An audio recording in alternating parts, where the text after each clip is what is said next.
अस्सलाम वालेकुम, मेरा नाम डॉक्टर सोफिया उमैर बाजवा है। आज की इस वीडियो में हम बात करेंगे एंडोमेट्रियोसिस और CA-125 के बारे में। मैं आपको ये बताऊंगी कि CA-125 के लेवल का एंडोमेट्रियोसिस की सिवियरिटी के साथ क्या ताल्लुक है। जब भी कोई एंडोमेट्रियोसिस का पेशेंट मेरे पास आता है, अगर उसकी सर्जरी करनी हो तो उससे पहले हम लोग CA-125 का टेस्ट जरूर कराते हैं। CA-125 एक ब्लड टेस्ट होता है और CA-125 का मतलब है कार्बोहाइड्रेट एंटीजन 125 और इसका लेवल हम लोग ब्लड में चेक करते हैं। CA-125 की नॉर्मल वैल्यू 35 से कम होती है। वो खवातीन जिनमें ये वैल्यू 35 से ज्यादा हो तो हम उन्हें ये कहते हैं कि इनका CA-125 ज्यादा है।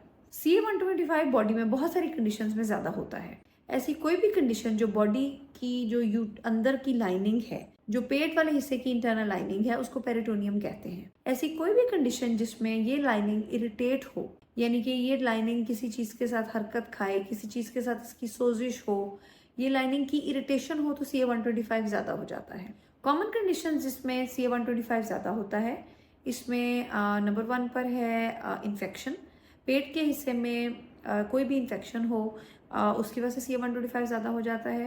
पेट में आंतड़ियों की या यूट्रस की या किसी भी ऑर्गन की TB हो, उसकी वजह से भी CA-125 बढ़ जाता है। एंडोमेट्रियोसिस में CA-125 बढ़ जाता है और लास्टली कैंसर में भी CA-125 बढ़ जाता है। पेट में किसी भी ऑर्गन का अगर कैंसर हो, खुदा न खास्ता, उसमें भी CA-125 की वैल्यू बढ़ जाती है।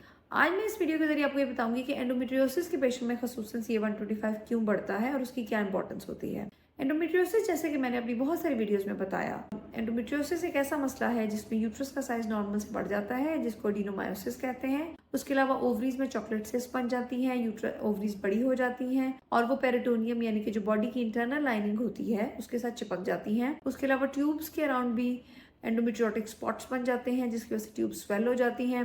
यूट्रस के पीछे भी एंडोमेट्रियोटिक स्पॉट्स बन जाते हैं। इसकी वजह से यूट्रस और ओवरीज और ट्यूब्स इंटरनली एक दूसरे के साथ जुड़ जाती हैं और जो वहाँ पे इंटरनल लाइनिंग बॉडी की होती है, जिसको पेरिटोनियम कहते हैं, उसके साथ भी जुड़ जाती है। इसकी वजह से ये इंटरनल लाइनिंग इरिटेट होती है और CA-125 का लेवल इंक्रीज होता है। CA-125 के लेवल से किसी हद तक हमें ये आइडिया हो जाता है कि अंदर इस पेशेंट का सिलसिला कितना जुड़ा हुआ है और इस पेशेंट के हालात अंदर से कितने खराब हैं, इसका थोड़ा एक रफ सा आइडिया हो जाता है। अगर CA-125 की वैल्यू 35 से ज्यादा है तो इसका मतलब ये है कि अंदर से सिलसिला पेशेंट का जुड़ा हुआ निकलेगा। सर्जरी के लिए टाइम लग सकता है, उसकी यूट्रस, ओवरीज और ट्यूब्स एक दूसरे के साथ स्टक हो सकती हैं। और अगर CA-125 की वैल्यू 100 में आए एंडोमेट्रियोसिस के पेशेंट में, तो इसका ये मतलब होगा कि अमूमन इन पेशेंट्स का अंदर से सिलसिला काफी हद तक यूट्रस, ओवरीज और ट्यूब्स एक दूसरे के साथ स्टक होंगी और उस हिसाब से सर्जरी में डिफिकल्टी पेश आ सकती है, सर्जरी लंबी हो सकती है। अगर हम लोग लेप्रोस्कोपिक अप्रोच कर रहे हैं तो ये भी चांसेस हैं कि वो ओपन सर्जरी में कन्वर्ट हो जाए। सो ये सारी वजूहात हैं जिसकी वजह से हम CA-125 की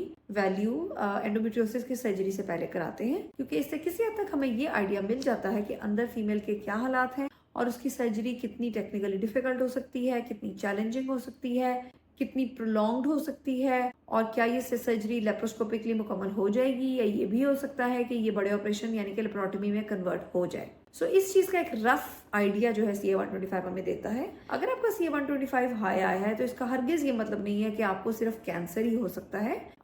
इसके ज्यादा चांसेस ये हैं कि आपके अंदर कोई ना कोई पेरिटोनियम यानी कि बॉडी की इंटरनल लाइनिंग की सोजिश है और उस हिसाब से आप किसी अच्छे डॉक्टर को दिखाएं। अगर आपको मेरी ये वीडियो पसंद आई है तो मेरी वीडियो को लाइक करें, मेरे YouTube चैनल को सब्सक्राइब करें और मेरी वीडियो को शेयर करें। अगर आप चाहते हैं कि मैं किसी स्पेसिफिक टॉपिक पे वीडियो बनाऊं तो वो भी आप कमेंट्स में लिख सकते हैं। Thank you.